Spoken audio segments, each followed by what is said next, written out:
আসসালামু আলাইকুম। আপনারা যারা আমার বাচ্চার মতন আপনাদের বাচ্চাদেরকে একটা ভাষা শেখানোর চেষ্টা করতেছেন, আম সেটা মূলত ইংরেজি, আবার অন্যান্য ভাষাও হতে পারে। অনেক আ জনপ্রিয় ভাষাও আছে যেমন জাপানিজ বা অন্যান্য ভাষা। তো আমার মনে হয় ২ ভাবে এটা করা যেতে পারে। একটা হচ্ছে প্রাকৃতিক উপায়ে, আরেকটা হচ্ছে ভেঙে। প্রাকৃতিক উপায়ে যেটা, সেটা তার ক্ষেত্রে আপনার নিজেরই জানা থাকতে হবে ভাষাটা। ইংরেজির কথা যদি আমরা বলি, তো সেক্ষেত্রে আপনি কখনোই আপনার বাচ্চাকে ইংরেজি শব্দ ছাড়া বাংলা ব্যবহার করতে দেবেন না। মানে পুরোটাই আপনি ইংরেজিতে করবেন।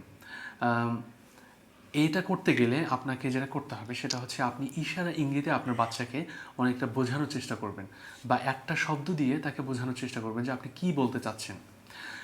এই হচ্ছে প্রাকৃতিক বা ইংরেজি শেখানো। আরেকটা হচ্ছে আপনি বাংলা ব্যবহার করবেন, প্লাস ভেঙে আপনি একটা বাক্য শেখাবেন যে এই ধরনের বাক্য কীভাবে বলতে হয়। যদি একটা উদাহরণ দেই, সেটা হচ্ছে যে ধরেন আপনার বাচ্চাকে একটা বাক্য শেখাচ্ছেন। বাক্যটা হচ্ছে আপনাকে বাড়ি যেতে হবে।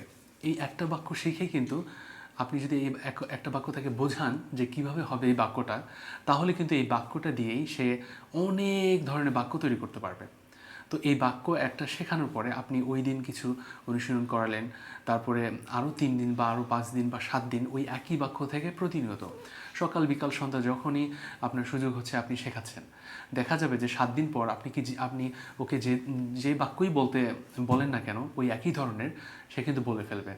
তো এইভাবে করে আপনি ১ মাসে অনেক ধরনের বাক্যই শেখাতে পারেন। ধরেন যে আম আমি আমি স্কুলে যেতে চাই, আমি ফুটবল খেলতে চাই, এই ধরনের অনেক বাক্য। তো আমার মনে হয় এই ২ ভাবে আপনারা ইংরেজি শেখাতে পারেন, যেটা আমি চেষ্টা করা শুরু করেছি ইতিমধ্যে, এবং আমি দেখতে পাচ্ছি যে আসলে এটা ভালোই কাজ করে।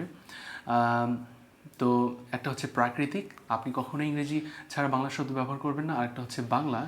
তো আজকে এ পর্যন্তই। আশা করি ভিডিওটি ভালো লেগেছে।